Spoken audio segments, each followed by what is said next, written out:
Hey, and welcome to this week's episode of Wanna Be Friends, the podcast. I'm Sarah. And I'm Elise. And here we are. Today we're going to talk about surviving the baby and toddler years. Bum, bum, bum. So, that...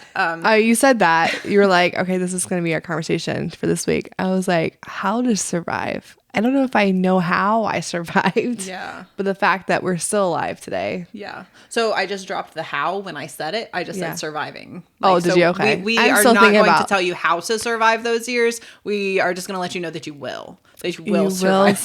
Those years. We're just going to end the podcast right there because you'll survive. We're going to survive. We're sorry. It's hard. It's so hard. No, so I brought this topic up specifically because my sister recently called me and she has a 1-year-old and a 3-year-old and took you back a little bit, didn't it? Oh, it did. She was just struggling and I just can remember what that was like, and I really thought that that period of time was not ever gonna end. Like, you just don't ever think about it really, I think, while you're in it as it being something that you'll be done with at some point. Yeah, it's never like a hard cut off. Like, you just all of a sudden like transition into a whole different season. It's like day at a time. And then you look back and you're like, wait, I sleep through the night now? Yeah. I do. Like, this is crazy. Yeah. Like, I feel more rested. Awesome. Yeah. Great. Yeah, it's just, so this episode is not to scare anyone who has not yet had kids, or maybe you're pregnant, or you're getting ready to have your first one, or you just had a baby and you're still like in that kind of like newborn, like that's newborn period. Is a little different than like baby and toddler. We're talking like 12 weeks plus. Yeah. But yeah, so this is not to scare anyone. This is just, a universal experience I think all moms have to have. I haven't watched the whole movie yet, but the Journey to Bethlehem, I think that is a new one that just came out. But it's kind of a funny, goofy take on the nativity story. But the kids are talking about like just the fact that like Jesus was a baby, a toddler, a young child, and I'm like, I wonder what kind of kid he was. Yeah. Perfect. Like, I was. Mary's like, for my first one, I had the Son of God. He was an angel. So, sorry, brothers. Consequently, after that, all of them were terrible. The worst. Jesus tried to not prepare her well for... Talk about like comparison issues for the siblings. Seriously, like, why can't you be like your brother? No, but so that phase of life is just it's just tough. And I think that you really, if you've had one kid, not saying it can't be tough, because it can be tough, but it changes drastically, I think, at that second kid, like where you're being divided, like you're trying to like manage two humans, and there's one of you as a mother, and so mine are 21 months apart. So when we got pregnant with our second, our first was still like a baby to me. Like, she was That's not even 2. So like we got pregnant right after she turned 1. So like she was hardly walking at that point. Like, I was still nursing. Like, it was just like a lot to like wrap my mind around that we're gonna have another one. It was not planned either, so that threw kind of just a wrench into the things. That thing too. Into the things. I'm sorry, that's just my introvert word vomit happening. But like, we just were not anticipating that. So all of a sudden now we have a newborn, and then our daughter, who wasn't even like really talking yet, or not doing a lot of things independently, and it's interesting. We have 2 in diapers. It's expensive. Like, it's hard. One's ripping theirs off, one's leaking through it like constantly. I mean, even just having one, it's constant. Like, you're just constantly, it's like you're alive for someone else at this time, this stage of your life. And I think that's part of what makes it so hard. You are literally living your life only for other people. There's no you time, there's no breaks. It's just, it's constant. And that is hard. and especially when you throw in the lack of sleep and the I don't know, crying babies and yeah, it's like temper so much. tantrums all the time, and someone's crying, someone's hungry, someone needs a diaper change, someone needs something at all every single minute of the day. Always. And you just can't escape it. No. And I know this sounds terrible, but you're just like, will it ever get better? And I think we have just now come to a conclusion. We're like, yes, it did. But oh my gosh. the seasons change, right? Yeah. The phases change, but you trade them for a whole other set of parenting difficulties and stuff. So parenting will always come with its challenges. It will always have its challenges. Have its, like, yes. It's but it challenges. Doesn't last forever. So I just remember being in that like sleepless pit of despair. Sleepless pit. It's like 4 years in. I'm like, I'm never going to sleep again. We are like, rays of sunshine for these women right now. No, but we are getting on your level. We're letting you know we understand this is a real thing. It's hard and but it does like slowly get better. And it's like you'll just, like you just said, you'll just wake up one day and it's kind of like, I just slept through the night. Yeah. What is that even about? I slept through the night and I didn't have a kid come in. Yeah. It's weird. It's crazy. And I like remember specifically the time, the place where we were when that realization hit me. And it was in 2020. It's in February. It was right before the world ended. But my daughter's school was closing a lot because there was illnesses. COVID. Wonder what it was. They were like, well, this is like mystery virus going around. So I was like, let's just go to like a play place while you're off school this week. And I remember just sitting there, and it was like one of those like play places where they have like a little sand pit, and they have like inflatables, and they have like a jungle gym. And I ordered a coffee. I sat down, and I was like, yeah, you guys can go play. And I let them just walk away from me and go play in this jungle gym structure, sand table deal. And because I could see them from like wherever I was sitting, I could see the whole place. It was a very small like play place. And I remember just thinking, this is the first time I've ever just let them go. I wasn't like holding their hand, walking them through the play place, or waiting through the slide to catch them because, they're tiny and fragile. Or like climbing up to try and get them because they're screaming because they hit their head on something. Right. Or, like, oh my gosh. Judah got stuck in the McDonald's like play place at one time, and I was not small enough to fit through the tunnel.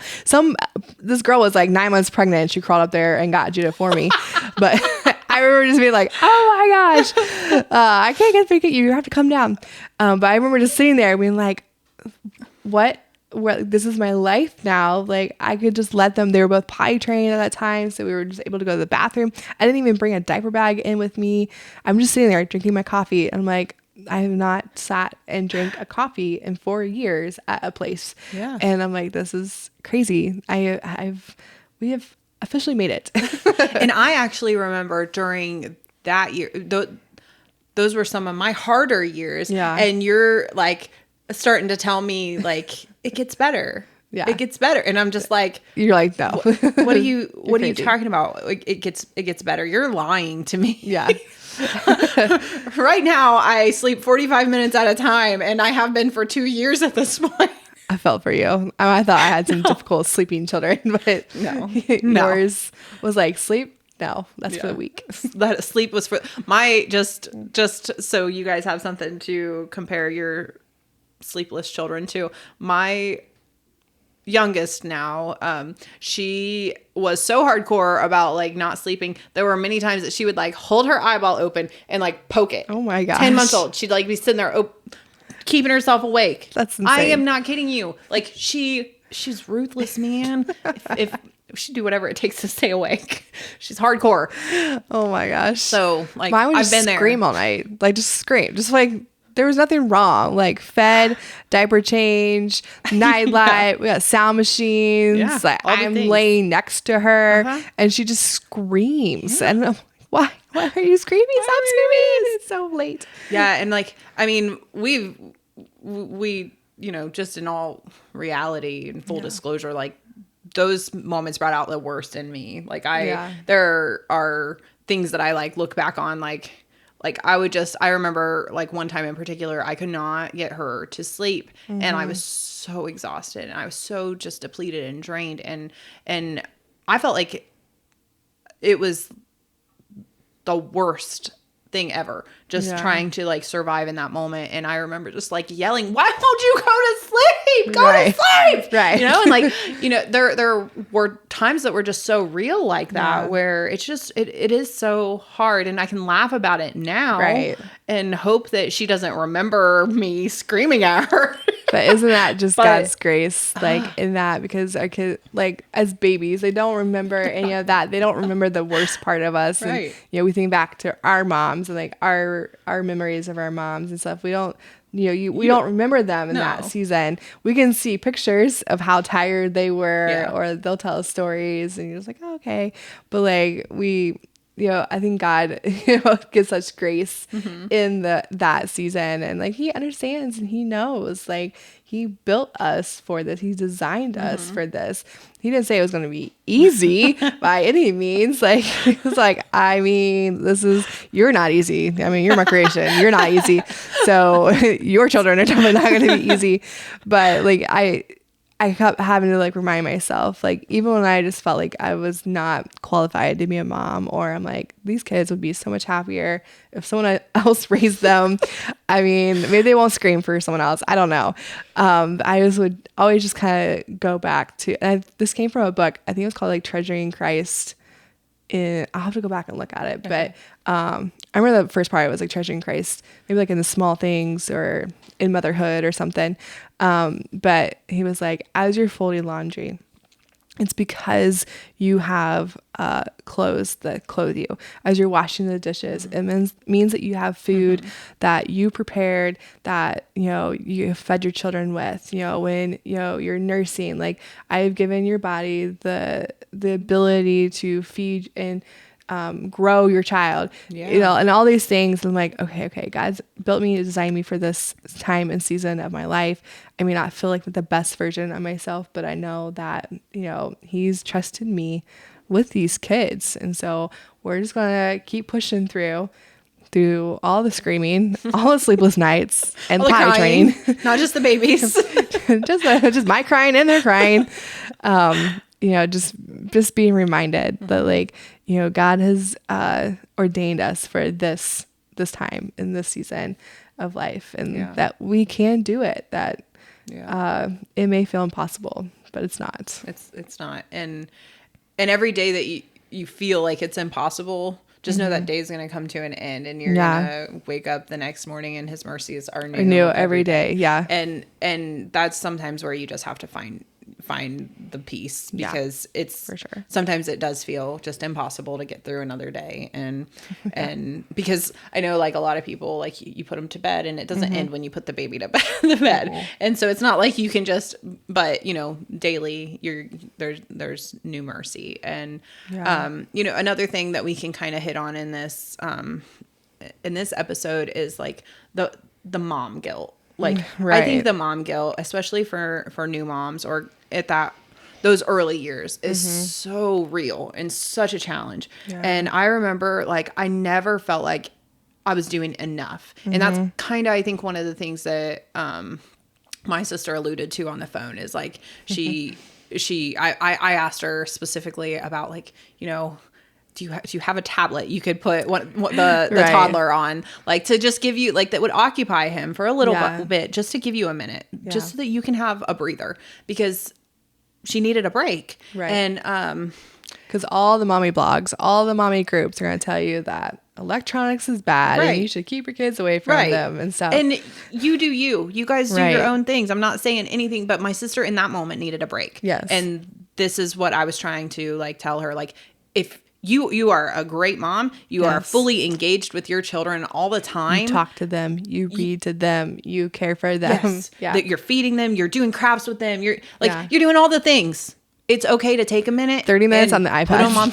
Put them on the tablet and you breathe for a second. Right. Because they need the best you. Yeah. And you're not going to be able to give them the best you if you don't have the breaks. And if that's a way to get yourself a short break, then I mean, I fully support it. And I'm not saying like the tablet should be mom or anything. Yeah. But I'm also As like, my kids are probably on their iPads right now. You know while what? we're recording this.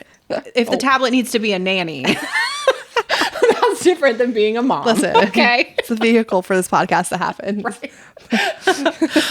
But you know, like give yourself grace. Like the mom guilt is real. You don't need to beat yourself up over the minor things you're not doing, because you're giving it your all the time, and you deserve a break also. Right. And you can only do what you can do. You can only do so much. You're one person. And I think like, you know, Instagram and just the images of all these like happy moms swinging their kids through the air and these like sweet little songs, you know, on the reel, I think has just twisted our and skewed our perspective of motherhood. We think it should be just like this beautiful, natural, peaceful thing, and all the time. All the time. I think there are beautiful moments. Yes. Sprinkled in here and there.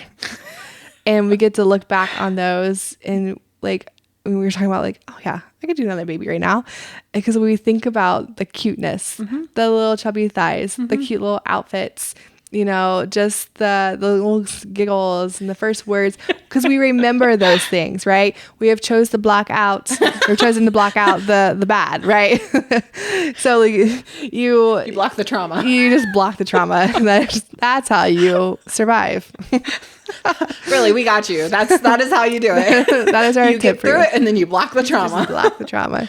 But I mean, it's just be able to look back on the good things and stuff, and just know that like the perfect image of motherhood isn't going to look like that every single day. You know, it's showing up for your kids. It's crying with them because you're frustrated. You know, it's the spit up on the shirt and hair in a messy bun because you haven't brushed it in 3 days. Like that is motherhood, and like that is also beautiful. Yeah. You know, it's a season of life that you're just moving through. And it does wind down. It does. It does get slower for you. You will find that you are able to sit down and drink a cup of coffee. Right. And it's going to happen out of nowhere, and you're going to just be shocked that you sat there and you drank that whole cup of coffee while it was still hot. Yeah. That time will come again. Yes, absolutely. And I think something that really helped me through that season of life was friends. It was finding other moms who also had littles. I was one of like my first of my friend group. I was like the first one to have a baby, so at first it was a little awkward with all my friends who didn't quite have kids yet, but then like they would just show up and they just hold my babies so I can go take a shower. And then it turned into like when I felt comfortable going out, you know, we'd meet up at a coffee shop, you know, they'd all like pass her around and hold her while I got to sit there and actually drink my hot cup of coffee. And, you know, that moved into life group season where we always brought our babies, and they were like rolling around on the floor while we're like trying to like, you know, find something to pull from the Bible that we could leave inspired by. But most of the time it was just us just finding like just those commonalities, but like, oh my gosh, you're going through a sleep regression too, mine too, like, can you believe this? Or like, yeah, we were trying to puree our foods or make them homemade, but you're like, nah, I'm just buying the baby jars because I don't have time for that. But like just that season of just finding people that were willing to, you know, hold and bounce a baby who spit up all the time or help change diapers, or even just like I think about some of the older women that were especially in my life groups, then I can just remember such kindness, and I think it's because they are where we are now. Are we the older women? We are the older women now. but they're like, you know what, we remember this and it's gonna be okay, but like they don't want to like rub that in your face either. They don't want to be like, you know, you're gonna be fine, like this will be over soon, don't worry about it. I just remember just the smiles and just like, you know what, we'll hold baby, don't worry about it, you go get you a plate of food or something. And I remember just being so blessed by that. So now I kind of find myself trying to do the like same. reverting to that, it's like I see a little one having a temper tantrum on their way to being dropped off for children's church on Sundays, and my heart just goes out to mom, because I'm like, my kid was the one that escaped, nursery, or like screamed and punched and like just trying to do everything he could not to go to class, or ran through the sanctuary while Pastor Shane was preaching, yelling for mom. Like, I've been there. I totally get it.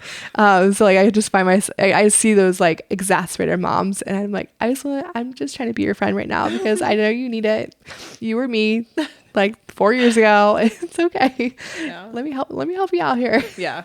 And I do think that the finding friends in the same stage of life like that, like raising your kids together, that is super helpful. And there are all kinds of places around where you can kind of get plugged in for that sort of thing. Like they've got groups at libraries, or you could join a gym or something that has like the childcare classes, the childcare hours, and like you could end up like finding people at that same stage of life as you, doing something like that. Or you can do life groups with churches, or there are lots of places to get yourself connected with other people who are in that similar stage of life, and just putting yourself out there and finding people to help like go through that with you. It's it's something refreshing. Like when you were saying like that you would kind of, in the life groups, you would just find these commonalities. Like that is so important. Like that is just, we probably wouldn't have been friends outside of like both having infants, but like in that moment, it was good for all of you. Yes, absolutely.